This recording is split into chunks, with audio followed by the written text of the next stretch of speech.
Hey everybody, Adam Phillips here for Dynamite Entertainment. I'm here today with the terrific, wonderful writer Christopher Priest, who is currently working on Vampirella, Dracula, Unholy.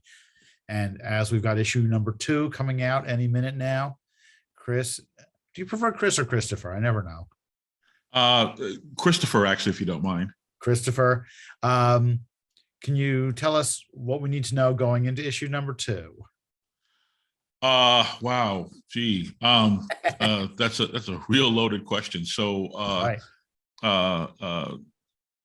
At the end of our run on Vampirella, we did a 50th anniversary run on the character that concluded this year, and at the conclusion of our run, our Vampirella 50th anniversary run, I thought, well, what better way to conclude that series than to marry Vampirella off to Dracula.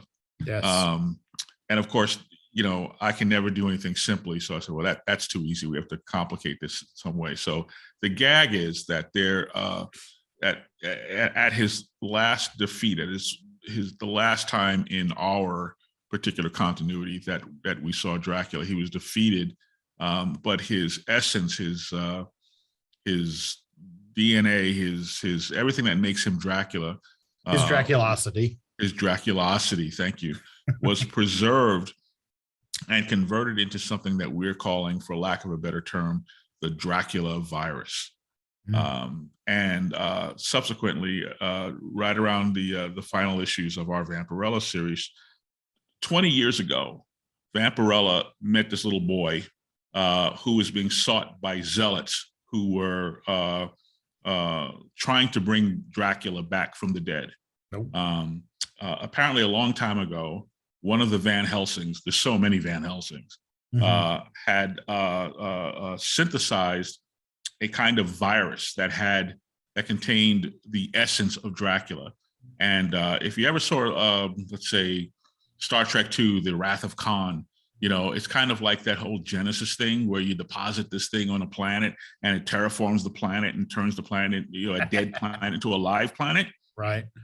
Well, this virus, it'll do that to a human being. It'll use the raw material of my body, and it'll eat it up and transform it, and transform me into Dracula if I catch this virus. Okay.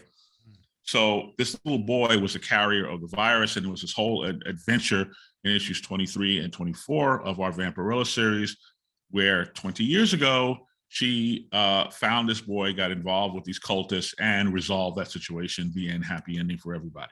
And then she erased the boy's memory of it all. Don't remember any of this stuff because it's just going to give you nightmares and just upset you. Okay, so skip ahead to present day. It's 20 years later. Vampirella looks exactly like Vampirella because she's, Vampirella.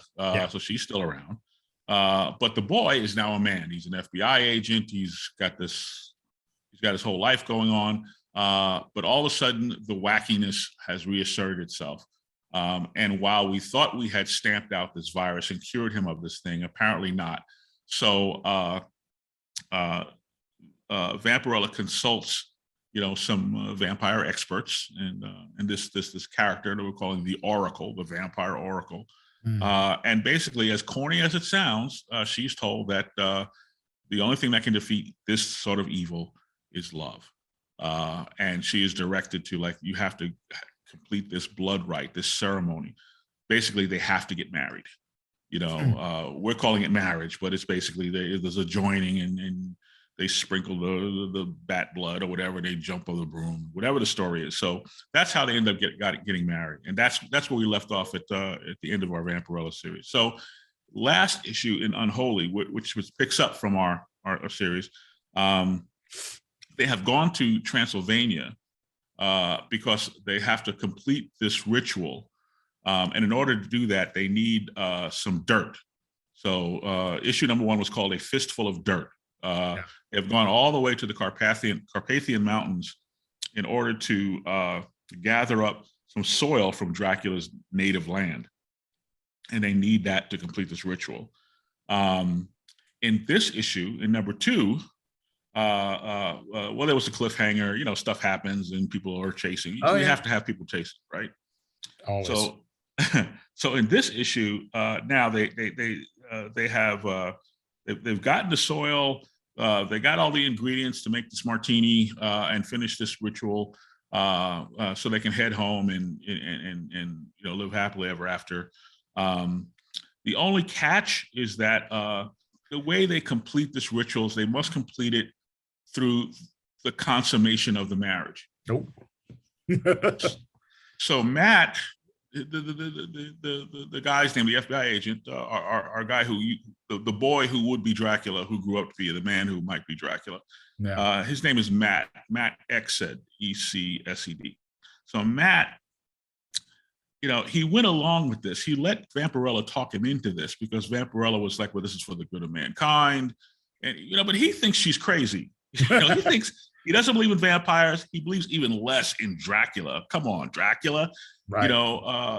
So in our district, I want to call it, of the Dynamite universe, we have our own we're like queens. You understand? Our little, yes. We have our own little thing going on here. So, we have, Matt Idelson, who is the editor. I'm confusing people now. Matt is the editor, and Matt is Dracula, or might not be Dracula. We don't know. Maybe Matt Idelson is Dracula. At any rate, I wouldn't be surprised. The rules of our engagement in our little area of Baruchiville is nobody in our universe believes in vampires. We think it's just a hoax. We think that Vampirella is just some nut who likes to run around in a suit, whatever the story is, so it's the cynical unbeliever world. However, Matt, the FBI agent, allowed Vampirella to talk him into this wedding thing.